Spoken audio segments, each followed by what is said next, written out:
good evening to our dedicated viewers in Kenya and around the world. You are watching KE Central News, where we create awareness and educate. I will be with you for the next 30 minutes. Let's take a look at the major stories making headlines. Kenyan fashion goes global. The hidden cost of family, how black tax is stalling wealth for young professionals. Kenya's farmers leading the way to food independence. Kenya's digital revolution, how social media is empowering youth for change.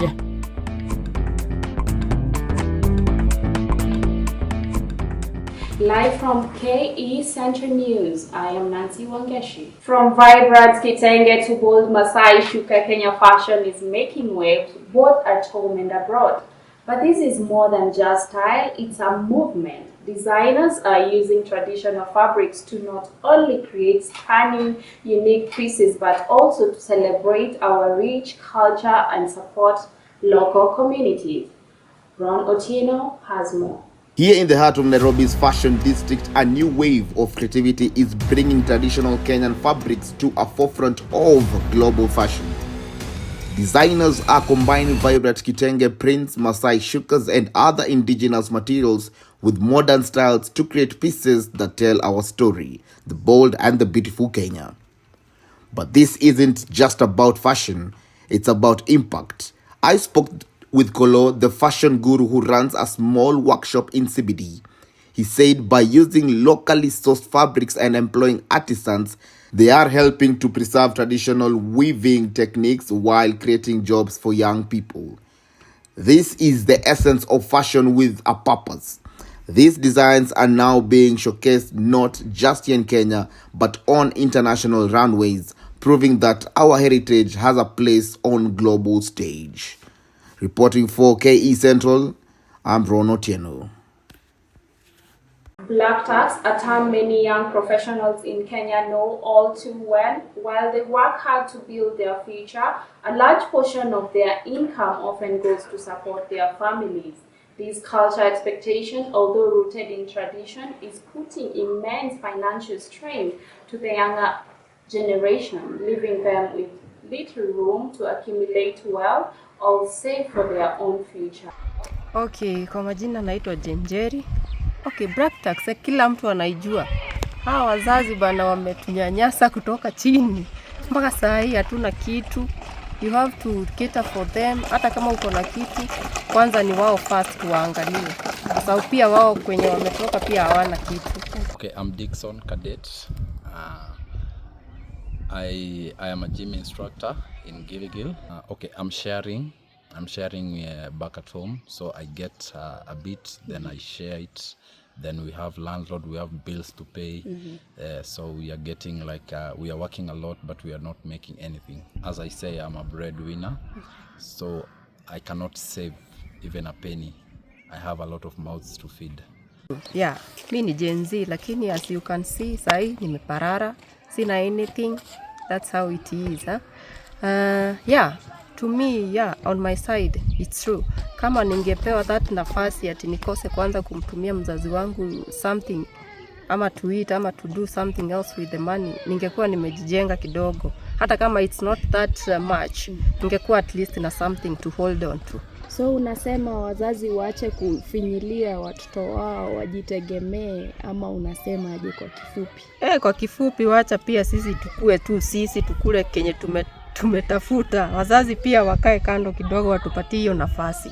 Our correspondent Michelle has more on black tax. How does black tax affect the financial stability of the future planning? How does black tax affect the financial stability and future planning of the young professionals? Over to you. Michelle Wakarura, correspondent. The reality of black tax is hitting young professionals hard.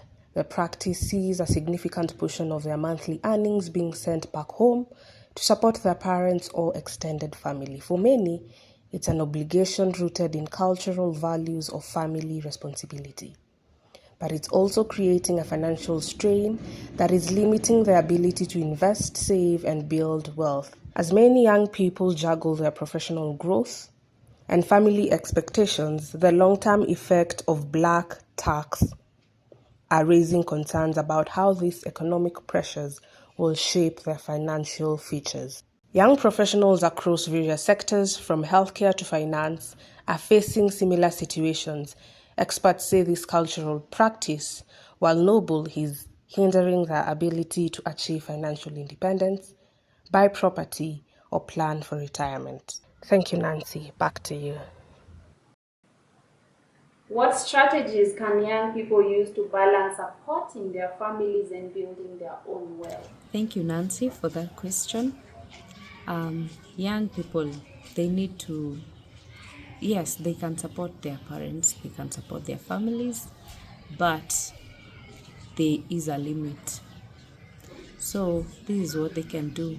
They need to budget wisely, and by budgeting wisely, you can set aside specific amounts of money for family, for the extended family, and for your personal savings. Number 2, you have to set boundaries.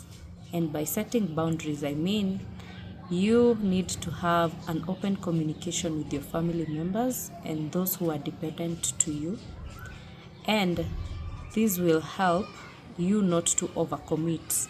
How can society address the cultural expectations around black tax to ease the burden on the younger generation? Nancy, on that question, communities can help in tackling this matter, and they can do one. They can encourage financial literacy among community members, whereby they can reach out to NGOs who can offer this kind of education, whereby people will be able to manage resources and they can be able to use resources better than before, and this one will encourage them not to over-depend on the young generation.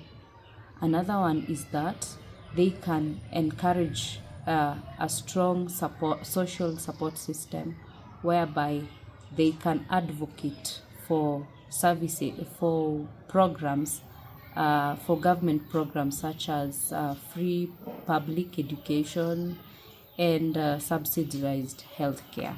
Kenya has long been known for its agricultural potential, yet we still depend heavily on food imports to fill our plates. But what if we could change that? Across the country, farmers are adopting innovative techniques to boost local production and reduce our reliance on imported food. Tonight, Linda Wangari brings us more. In Kenya, agriculture has always been the backbone of our economy, but for years, we've relied heavily on importing foods to meet our needs. Now, a growing number of farmers are working to change that by using innovative techniques like greenhouse farming and improved seed varieties. They are increasing their harvest and proving that Kenya can feed itself. Kenya spends billions importing staple foods like maize, wheat, and rice. But experts believe if we invest in better technology, farming tools, and training, we can cut down on these imports and grow enough foods locally. Kenya can become self-sufficient in food production, securing our future and strengthening our economy with the right support, because this movement isn't just about farming, it's about feeding a nation and powering local communities. Reporting for KE Central News, I'm Linda Wangari. Joining us today is a true water and sanitation expert, Engineer Daniel Nganga, the Managing Director of Muranga Water and Sanitation Company. Daniel, thank you for being with us today. So let's dive into the world of water management and learn about the incredible work that you do. Thank you, Nancy. You're welcome. So I would like to know, how does the Water and Sewerage Company contribute to improving water availability to the farmers? Thank you very much. Like as you said, my name is Engineer Daniel Nganga, Managing Director of Murang'a Water Company and the Emeritus Chairman of the Water Service Providers Association of Kenya. I must say that water companies play a very critical role on issues of management of water. It is what we call non-revenue water, water that is abstracted from the rivers. On its way to the customer, it's lost somewhere. How does the water companies contribute towards ensuring that we have available water for farmers? We work tirelessly hard to reduce the water that is lost so that more is left in the rivers for the farmers to abstract for the irrigation. Perfect. What a role you play in the water company. So I would love to know what role can access to water and efficient irrigation schemes play in making farmers more viable for young people? Farming has traditionally been viewed as a job for the old folk. But I must tell the young people, the Gen Zs of the modern world, that farming is lucrative. As water companies, we have technocrats that are basically young engineers who are very good even designing small irrigation schemes for our farmers in the rural and even in our peri-urban setups. What I would encourage the young people is to really work closely with our association, which is an umbrella of water companies in the Republic of Kenya called WASPA, for the purposes of them getting closer to the water company that is near them, for the purposes of getting technical expertise on issues of irrigation and on issues of abstraction of water and on issues of ensuring that the water that is abstracted from the rivers is used sparingly. Okay. I've heard you talk about initiative, partnership of how youth can connect with those partners to enhance farming. So I would love to know, are there any initiative that supports youth interested in agriculture? As water sector in this Republic of Kenya, and as you are aware, irrigation is a devolved function in our counties. We have, in our counties, especially the county of Murang'a, we have very experienced engineers in the irrigation department under the Ministry of Water in this county that helps young farmers and farmers in general on matters of management and design of the water systems. What I would urge the young people is get close to government, get close to the water companies, get close to the county governments for the purposes of getting the right technical advice as you start your small farming. So maybe you could give me examples or maybe the main reason why young people shy away from farming. What's your view? According to my view, I think it's a traditional mentality. People believe farming is old school, is not lucrative, but as a senior professional in the water sector, and as we know, water is actually the catalyst of irrigation and growth of plants. It is important for the young people as they go to school and the university to know that we have, as a country, we don't have enough food to feed our society.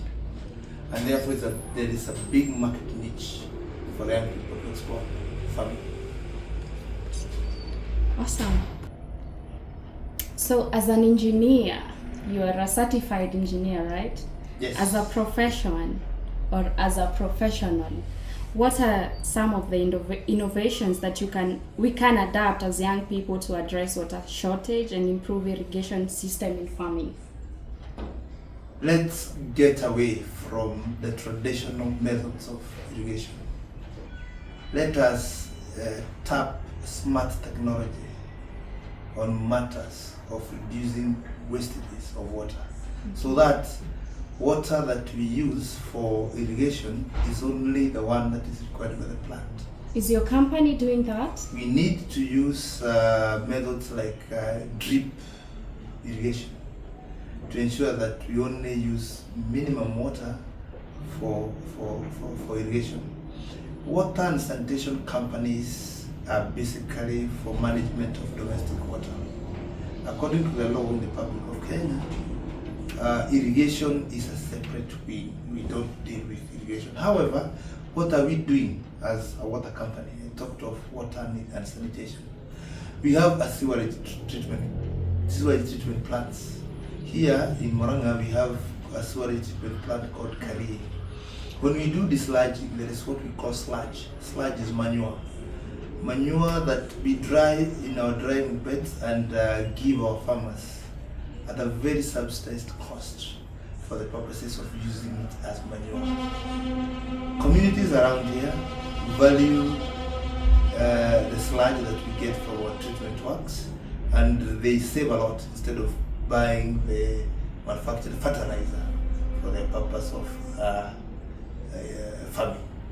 From TikTok challenges to viral hashtag on X, Kenya youth are using social media as a powerful platform to demand for change. Frustrated by slow government action and social injustices, they are turning their voices online into movements that are shaking the status quo. Our correspondent has more. In Kenya, social media is no longer just about entertainment. It's a tool for advocacy and change. Platforms like TikTok and X are providing the youth with space to express their frustrations, share their stories, and unite for a cause. The networks, the social networks, is ballooning up very fast. It's taking the center stage. So you cannot force people. So therefore, the future of the Gen Zs is brighter, is greater, and therefore they are going to take much control. How governance and resource allocation is going to be dictated, they will dictate. Take it from me. What started as a trending hashtag on X quickly turned into organized protest, drawing national attention to economic policies impacting everyday Kenyans. On TikTok, creators are using shorts, engaging videos to break down complex issues, making them accessible to millions. Reporting for KE Central, my name is Biagon Ian. Thank you for watching KE Central News. I remain to be your host, Nancy Wangeshi.